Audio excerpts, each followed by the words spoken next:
Before India became independent, it was ruled by the British for nearly 200 years. The people of India lived in their own land, but had no freedom, no power, and no respect. Cruel laws kept them silent. Farmers paid heavy taxes, yet they still lived in poverty. Indians were forced to work for the British masters while their own families suffered. Even in their own country, Indians were treated as strangers. In 1919, the British passed the Rowlatt Act. It allowed police to arrest without warrant. It allowed people to be jailed without trial. This Black Act filled Indians with anger and fear. On 13 April 1919, thousands of men, women, and children gathered at Jallianwala Bagh in Amritsar. Some had come to protest against the cruel Rowlatt Act. Others had come to celebrate the Baisakhi festival. And many came simply to attend a public meeting that was being held there. Then, British Brigadier General Reginald Dyer marched into Jallianwala Bagh with armed troops. He blocked the only exit and, without any warning, gave the ruthless order. Fire! Bullets rained without warning. Around 1,000 people were killed and more than 1,500 injured. That garden of life became a garden of death. Later, a young boy from Punjab came to that place. He was only 11 years old. He bent down, picked up the blood-soaked soil, pressed it to his forehead, and made a vow. I will fight until my last breath to free my motherland. He even carried some of that blood-soaked soil back home and kept it as a sacred reminder of the lives lost for freedom. That boy's name was Bhagat Singh. And at just 23 years old, he walked to the gallows with a smile, shouting the words that still echo across the country. Inquilab Zindabad, long live the revolution. These were not just words. For Bhagat Singh, this slogan was a call to wake up the nation. It meant that the fight for freedom would not die with one person. It would live on in every Indian heart until India was free. This is the story of the boy who became the flame of India's freedom, Bhagat Singh.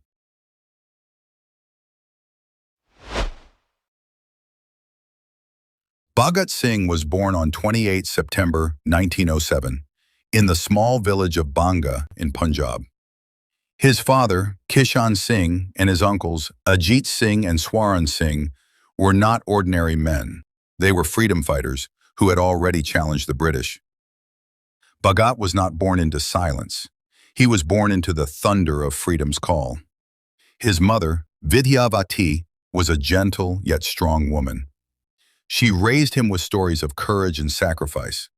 Before he knew the world, his mother's words filled him with the strength of patriotism. From childhood, he was different. While other boys played ordinary games, Bhagat Singh dreamed of freedom. At just 8 years old, he told his family, "When I grow up, I will drive the British out of India." His education began at a village school, but soon his father admitted him to Dayanand Anglo-Vedic (DAV) High School in Lahore. This school, inspired by the Arya Samaj, taught discipline, pride in Indian culture, and love for the nation. Even as a boy, Bhagat Singh was a deep thinker. In school, when he learned how the British controlled India, his young eyes would shine with anger. He asked questions other children never asked. Why are we not free in our own country? Why do we need foreign rulers to control our lives? He loved books on Indian history, Sikh heroes, and freedom movements around the world. At just 12, he could already discuss politics better than many adults. In 1920, Mahatma Gandhi launched the non-cooperation movement. It was India's first great mass movement against British rule. People boycotted British goods, and many students left British government schools. They refused foreign clothes and spun khadi as a symbol of self-reliance. Among the millions inspired was a young schoolboy, Bhagat Singh, only 13 years old. He followed Gandhi's call with great enthusiasm. He burned foreign cloth, shouted patriotic slogans, and dreamed that freedom was near. But then came the shocking day. 4 February 1922, in a small town called Chauri Chaura in Uttar Pradesh. The protest was peaceful, but after the police fired on the crowd, violence broke out. A police station was burned, and 22 policemen died in the fire. Gandhi, heartbroken by this violence, immediately suspended the entire movement. The nation was stunned. For millions, it was a moment of silence and disappointment. Bhagat Singh began to think, why should one act of violence end the hopes of millions? He wondered, how could nonviolence bring freedom when the British always used violence to crush peaceful protests?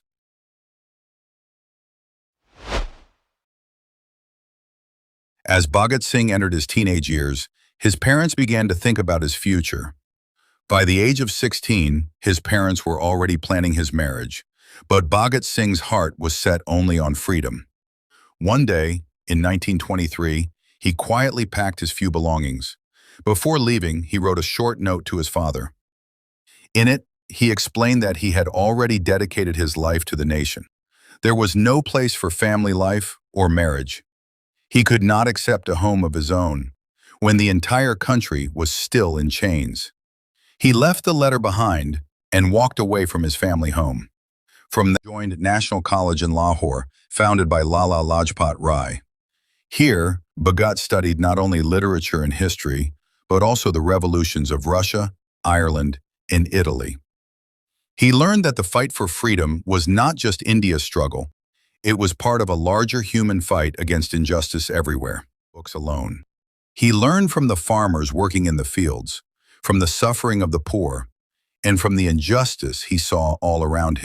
Strong education and world knowledge turned young Bhagat Singh revolutionary.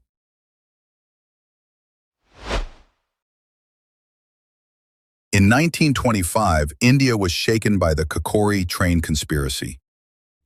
On August 9, revolutionaries of the Hindustan Republican Association stopped a train near Lucknow. They seized British government money being transported on it. It was the British government's money, but it actually came from cruel taxes on India's farmers and laborers.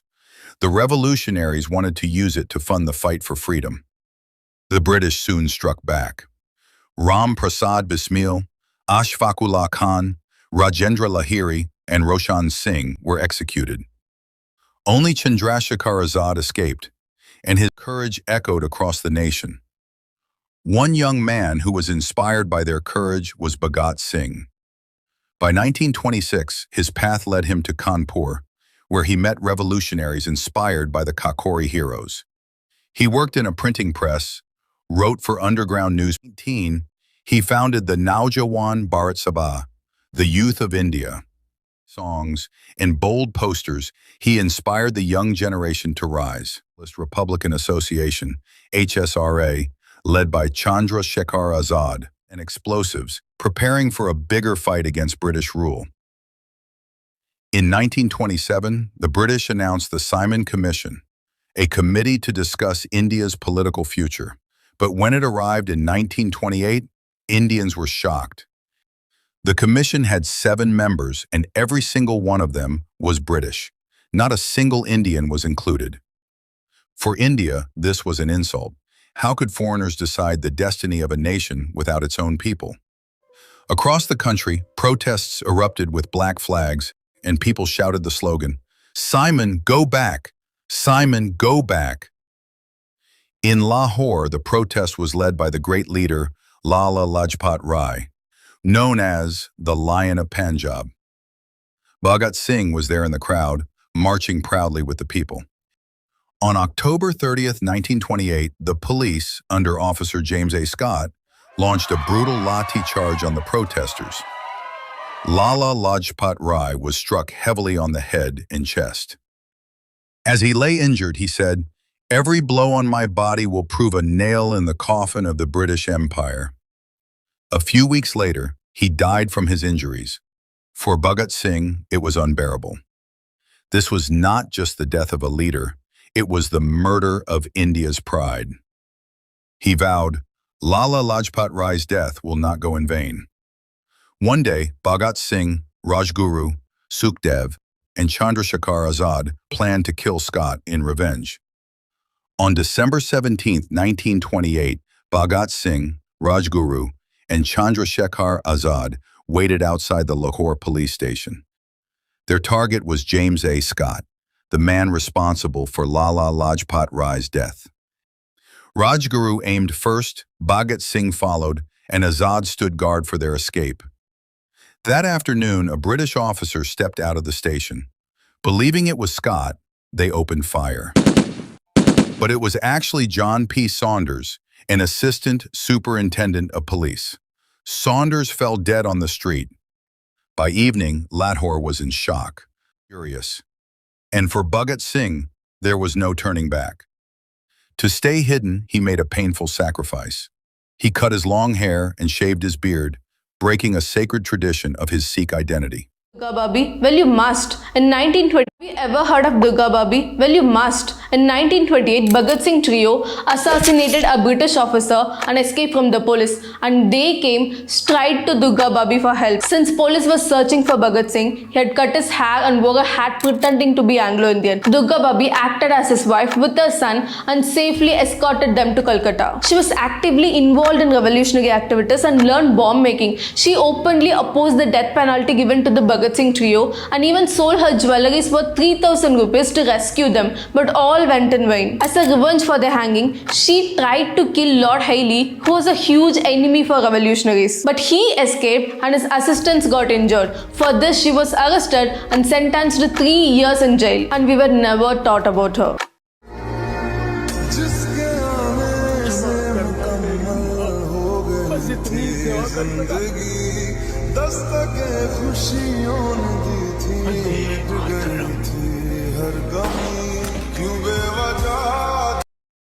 By 1929, Bhagat Singh was living underground. He moved in secret, changing houses in Lahore and Delhi, always planning the next step with his comrades. The British thought they had weakened the revolutionaries after the Saunders case, but Bhagat Singh was about to prove them wrong. On the morning of April 8, 1929, Bhagat Singh and Bhatakeshwar Dutt walked quietly into the Central Legislative Assembly in Delhi. They blended in with the crowd of ordinary visitors, carrying small bags that held their secret, as they took their seats in the visitors' gallery. The British were passing new laws to crush workers and silence India's voice. And then, suddenly, boom, 2 bombs exploded. Smoke filled the chamber. But these bombs were not thrown to kill. They were thrown to awaken. As panic spread, Bhagat Singh's voice thundered through the hall. Instead of escaping, he and Dutt threw leaflets that declared, "We want to make the deaf hear. It is not bombs we are throwing, it is the voice of revolution." The police rushed in and arrested both men. But Bhagat Singh and Dutt went willingly. For them, the courtroom would become another battlefield. During the trial, Bhagat Singh turned every hearing into a stage. He explained why India's youth had chosen the path of revolution. He explained that their fight was not just against British rulers, but also against poverty, inequality, and exploitation under British rule. He feared spread like wildfire through newspapers. The British thought they had silenced him, but by arresting him, they made him louder, just a name whispered in secret. He had become a national hero, a symbol of defiance. Bhagat Singh was now behind bars, but his spirit, he wanted a free India where the Indian prisoners were treated far worse than European prisoners. The food was rotten, the clothes were torn, and the treatment was cruel. Bhagat Singh and his comrades demanded equality. When the jail authorities ignored them, they launched a hunger strike. For days, then weeks, they refused food. Their demand was simple: equal rights for Indian prisoners, the nation. Crowds gathered outside the prison gates, shouting every passing day. The youth of India were inspired, the British were embarrassed. After 63 long days, tragedy struck. Bhagat Singh's comrade, Jatin Das, died from starvation. He was only 24. When his body was taken from Lahore to Calcutta, Thousands gathered at every station along the way. In Calcutta, Netaji Subhas people joined, turning the reason and human courage over blind faith. Soon after, the British reopened the Lahore conspiracy case. Bhagat Singh, Rajguru, and Sukhdev were sentenced to death. Tried to save him. He hired lawyers, filed petitions. Singh refused to ask for mercy. To ask for pardon is to admit guilt, the noblest call for tears. Be brave, mother. Your son will not. 31, at just 23 years old,